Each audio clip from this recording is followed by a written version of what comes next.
Japan और चीन विवाद में अब रूस की एंट्री हो चली है। परमाणु बम वाले 7 फाइटर जेट तैनात किए गए हैं। जापान के पास ये फाइटर जेट उड़े हैं। जापान के खिलाफ चीन और रूस अब एक साथ आ चले हैं। तो देखिए, अब जापान के खिलाफ चीन और रूस एक साथ आ गए हैं। हमने देखा किस तरीके से चीन ने जापान पर अपना टारगेट को लॉक कर लिया था, मिसाइलें दागने की तैयारी, ऐसा कुछ हिंट दिया गया था, जिसके बाद अब रूस चीन के साथ आ चला है। आदित्य, ये तो जंगी हालात बढ़ते हुए नजर आ रहे हैं। अभी तक तो चीन और जापान, और चीन ने जिस तरीके से अपने टारगेट्स को लॉक किया हुआ था, मिसाइल दागने की तैयारी थी, जिसको लेकर जापान में तमाम प्रदर्शन भी देखे गए थे, लेकिन अब तो देखिए रूस भी अब चीन के साथ आ चला है। जी जी, देखिए बिल्कुल ये एक डेफिनेटली एक एस्केलेशन बढ़ती हुई नजर आ रही है चीन और जापान में। अभी तो कुछ पिछले दिनों में हमने देखा किस तरीके से चीन ने जापान को धमकियां दी कि अगर वो ताइवान को सपोर्ट करेगा तो कहीं ना कहीं उस पे अटैक की पूरी पॉसिबिलिटीज बढ़ सकती है। और जापान ने भी अपने जो रडार सिस्टम्स है एयरक्राफ्ट को अलर्ट पे रखा है। लेकिन अगर अब रशिया का चीन के साथ आना ये एक बेहद बड़ी खबर है इस सिलसिले में काफी, क्योंकि हमने देखा है रशिया और चीन जो है ऑल वेदर एलाइज हैं। ब्रिक्स के भी दोनों एक साथ एक्टिव मेंबर्स हैं। तो कहीं ना कहीं अब देखने वाली बात होगी, एक मल्टी फ्रंटल वॉर ये की स्थिति बन रही है।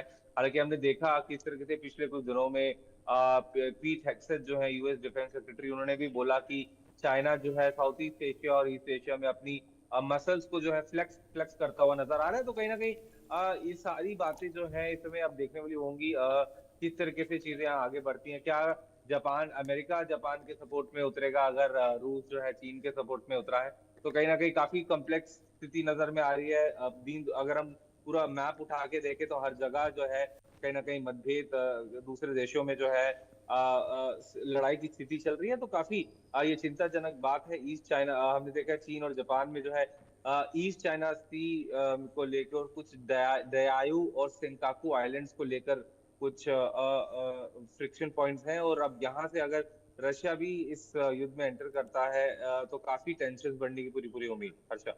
बिल्कुल, वाकई एस्केलेशन तो इसको कहा ही जा सकता है अब जब रूस और चीन एक साथ आ चला है। लेकिन रूस ऑलरेडी युद्ध झेल रहा है, और इसी बीच ताइवान को लेकर ये जो जापान और चीन के बीच में युद्ध छिड़ा हुआ है, क्या लगता है इसको आगे चल के क्या इसके फ्यूचर आउटकम्स होंगे? जी, तो देखिए अगर हम ताइवान की बात करें तो डायरेक्टली चीन कभी भी ताइवान को पूरी तरीके से इन्वेड नहीं करेगा, क्योंकि उसको भी ये चीज पता है कि अगर पूरी तरीके से इन्वेड है, क्योंकि साउथ चाइना सी में यूएस ने अपना सबसे बड़ा कैरियर फाइटर एयरक्राफ्ट जो कैरियर है वो खड़ा कर रखा है। और कभी अमेरिका जो है चीन को अलाउ नहीं करेगा कि ताइवान को इन्वेड करे। लेकिन उसके बाद भी चीन जो है कभी अपनी ताइवान की जो सोवरेनिटी को वायलेट करता रहता है, कभी अपनी बोट्स उनके समुद्र कार्य क्षेत्र में भेज देता है, तो कभी फाइटर एयरक्राफ्ट उनकी एयरस्पेस को वायलेट करता है ताइवान की। तो कहीं ना कहीं एक तरीके से अब एक मल्टी फ्रंटल ताइवान के लिए भी यहाँ सपोर्ट नजर आ रहा है। जापान भी अब बाकी अन्य तमाम साउथ ईस्ट एशियन नेशन जो है वो भी चीन के इस गुंडागर्दी से परेशान है। और अब जापान भी अब जो है आड़े हाथों चीन को लेने की फिराक में है। यहाँ पर तो देखने वाली बात होगी कि अमेरिका का कितना समर्थन यहाँ जापान को मिलता है। देखने वाली बात होगी कि क्या रूस एक्टिवली पार्टिसिपेट हम्म। करता है या नहीं, ये भी एक देखने का विषय की बात बिल्कुल रहेगी। बिल्कुल, आदित्य बने रहिए। एक और